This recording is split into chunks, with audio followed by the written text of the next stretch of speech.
Insights channel.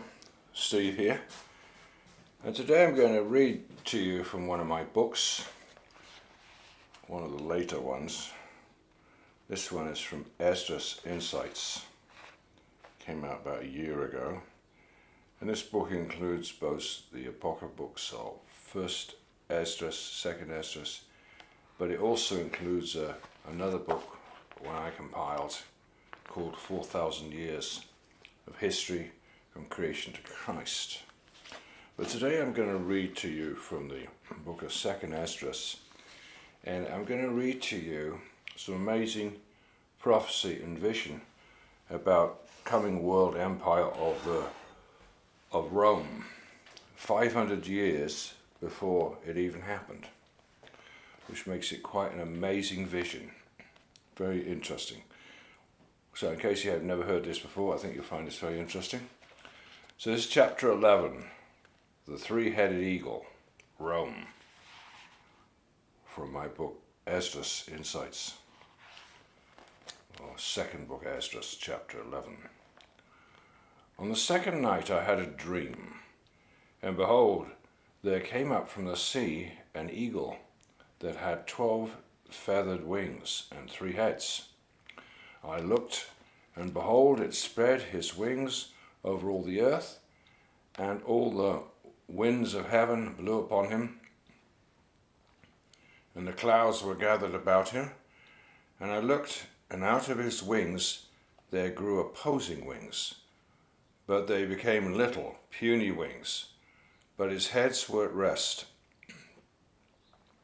And the middle head was larger than the other heads, but it was also at rest with them. Daniel 7:2. And Daniel spoke, saying, I saw in my vision by night, and behold, the 4 winds of heaven were stirring up the great sea. And Daniel was talking in a similar time period, around about 500 BC. Comment 1. These 4 winds of heaven are the spiritual forces used by God to stir up the kingdoms of man on the earth, and which cause a new world power to arise on the earth.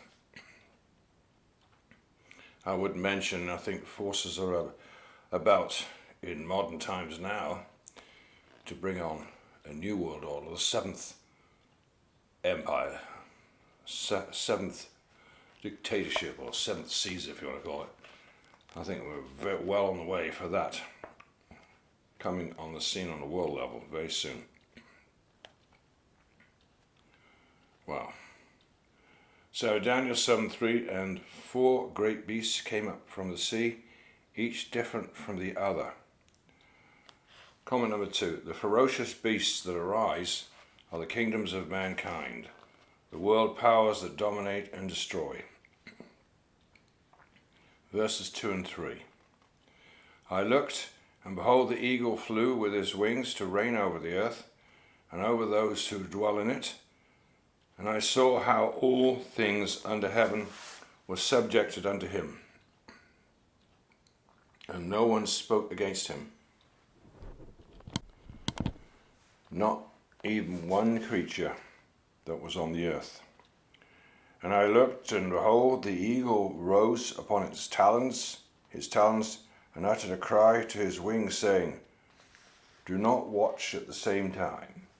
Let each sleep in his own place, and watch his turn, but let the heads be reserved until the last. Comment 3. Which dominant kingdom was first represented as an eagle? It was iron-fisted Rome, which clamped down with such strong force and rule that for around 100 years no other nation was able to fight against it. Verses 4 and 5. And I looked, and behold, the voice did not come from his heads, but from the midst of his body. And I counted his opposing wings, and behold, there were 8 of them. And I looked, and behold, on the right side 1 wing arose, and it reigned over all the earth. And while it was reigning, its end came also, so that it disappeared, so that its place was not seen. Then the next wing arose and reigned, and continued to reign for a long time. And while it was reigning, his end also came. So it disappeared like the first, and behold, a voice sounded, saying to it, Hear me, you who have ruled the earth all this time. I announce this before you disappear. After you, no one shall rule as long as you, or even half as long. Then the third wing raised itself up, held the rule like the former ones, and it also disappeared. And so it went with all the wings. They wielded power one after the other, and then were never seen again. And I looked, and behold, in due course, the wing that followed also rose up on the right side in order to rule. And there were some of them that ruled, yet disappeared suddenly. And others of them rose up, but did not hold the rule. And after this I looked, and behold, the 12 wings, and the 2 little wings disappeared. Nothing remained on the eagle's body, except the 3 heads that were at rest, and 6 little wings.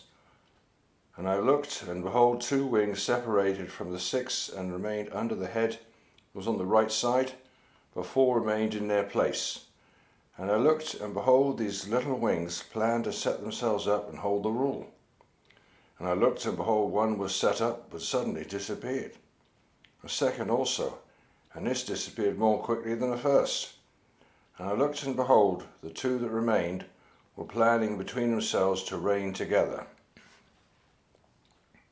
While they were planning, behold, one of the heads that were at the rest, the one that was in the middle, awoke, for it was greater than the other heads. And I saw how it allied the 2 heads with itself, and behold, the head turned with those that were with it, and it devoured the 2 little wings, which were planning to reign. Moreover, this head gained control of the whole earth, and with much oppression dominated its inhabitants, and had greater power over the world than all the wings that had gone before. And after this I looked, and behold, the middle head also suddenly disappeared, just as the wings had done. But the 2 heads remained, which also ruled over the earth and its inhabitants. And I looked, and behold, the head on the right side devoured the one on the left. And then I heard a voice saying to me, Look before you and consider what you see. And I looked, and behold, a creature like a lion was aroused out of the forest, roaring. And I heard how he uttered a man's voice to the eagle, and spoke, saying, Listen, and I will speak to you. The Most High says to you, Are you not the one who remains of the 4 beasts, which I had made to reign in my world, so the end of my times might come through them? He's there quoting Daniel 7:19, which states, Then I wished to know the truth about the 4th beast, which was different from all the others, exceedingly dreadful, with its teeth of iron and its nails of bronze, which devoured and broke in pieces and trampled the residue with the feet. And this is referring back to the 4 beasts of Daniel 7, which describe the first 4 empires. Well, not really the first 4 ones. The ones from Babylon onwards. There had already been 2 empires before that of Egypt and Assyria. And then there came 4 empires of Babylon, Medo-Persia, Greece, and Rome was the 4th one. And so this beast is a 4th beast to talk about Rome. And you, the 4th, or the 4th beast, that have come have conquered all the beasts that have gone before. And you've held sway over the world with much terror, and over all the earth with grievous oppression. Sounds like today, doesn't it? And for so long you have dwelt on the earth with deceit, and you have judged the earth, but not with truth. Good description of the powers that be on this planet today. But unfortunately it's going to get tighter. Daniel 7:7. And after this I saw in the night visions, and behold, a 4th beast, dreadful and terrible, exceedingly strong, had huge iron teeth. It was devouring, breaking in pieces, trampling the residue with its feet. It was different from all the beasts that were before it, and it had 10 horns. Yes, and those 10 horns are 10 powers that are supposed to arise on this planet in the time of the Antichrist. They arise first, and then the Antichrist rises after them. Down in 7:23. Thus he said, the fourth beast shall be the fourth kingdom upon earth, which shall be diverse from all kingdoms, should devour the whole earth, tread it down, and break it in pieces. Verse 18. For you have afflicted the meek and injured the peaceable. You have hated those who tell the truth and have loved liars. You have destroyed the dwellings of those who brought forth fruit, and have laid low the walls of those who did you no harm. So your insolence has come up before the Most High, and your pride to the Mighty One. The Most High has looked upon his times, behold they are ended, and his ages are completed. Therefore, you will surely disappear, you eagle and your terrifying wings, and your most evil little wings, and your malicious heads, and your most evil talents, and your whole worthless body, so the whole earth, freed from your violence, may be refreshed and relieved, and may hope for the judgment and mercy of him who made it. Well, I hope you like listening to that. That was just the beginning of the story. That was chapter 11 from 2nd Esdras, the Apocryphal book 2nd Esdras. And there is another chapter, chapter 12, which I'll call the Line of Judah. And I will read that next time. So thanks for listening. I would encourage people to get hold of this book here, ENOCH INSIGHTS. This is one of the bigger books, this one. It's got 3 books in one. Yeah, it's got like 350 pages in it, quite big. So I would encourage people to get this book, ENOCH INSIGHTS, which, like I say, came out about a year ago. All right, and I'll just read you a little bit here from the back of the book here, what it says on the back of my book here. It says, ENOCH INSIGHTS contains the Apocryphal books, 1st Esdras and 2nd Esdras, which were in the King James Version of the Bible till 1885. Why were they taken out? Read on and find out why. Okay, it says here, the Apocryphal book of 2nd Esdras talks about the bride of Christ and also the call of the bride, as in one of my other books, ENOCH INSIGHTS. ENOCH INSIGHTS mentions the earth, all about the earth, and the earth is hollow, as stated by the Apocryphal book of 2nd Esdras in 5 different chapters. Yeah, that is fascinating, the fact he does that. Yeah, God calls the earth like it's like built like a womb, that he puts things in it from time to time. It also mentions the coming Messiah and states in prophecy very accurately that he would come in 400 years from the time of Ezra the prophet, who was the one who wrote 2nd Esdras.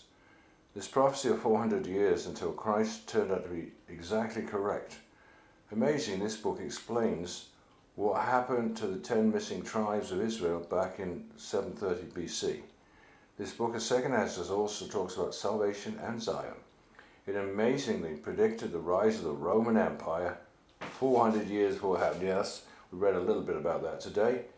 It also talks about God the Father and God the Son.